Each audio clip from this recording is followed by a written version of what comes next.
This is the front of the budget. There's not a lot for those kids in it right now, but there will be when they grow up. There's major news in here about vices. Big changes when it comes to alcohol and gambling. As expected, the government will allow the sale of beer and wine in corner stores, though there's no new info on that, no timeline. But where and when you can have a tipple is going to potentially change. The government will allow alcohol to be sold starting at 9 a.m. It'll be up to the individual bars and restaurants to make that decision. The government will allow drinking in parks and other public areas, though that will be up to individual cities. Bars and restaurants will also be able to advertise happy hours, something they haven't been able to do up until now to curb binge drinking. But one of the biggest changes will make Ontario look a lot like Sin City, Las Vegas. The Ford government is going to allow casinos here to give away free alcohol, something that has been prohibited up until now, but something that's been done for a long time in U.S. casinos.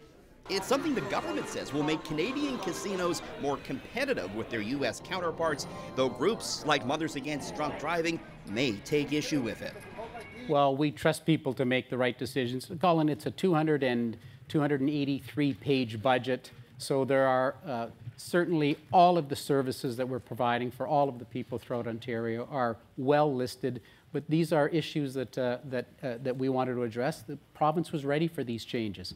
When you make these kinds of changes, you have to recognize that they're going to have impacts and then plan for addressing those impacts. And I got to say, any person who's lost a loved one to a drunk driver would be horrified to hear the minister's response.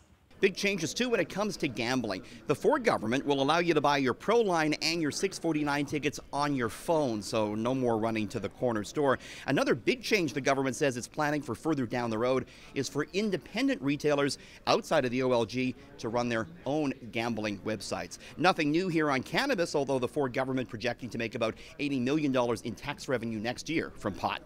Inside the budget lockup, looking at the party budget. Richard Southern, City News.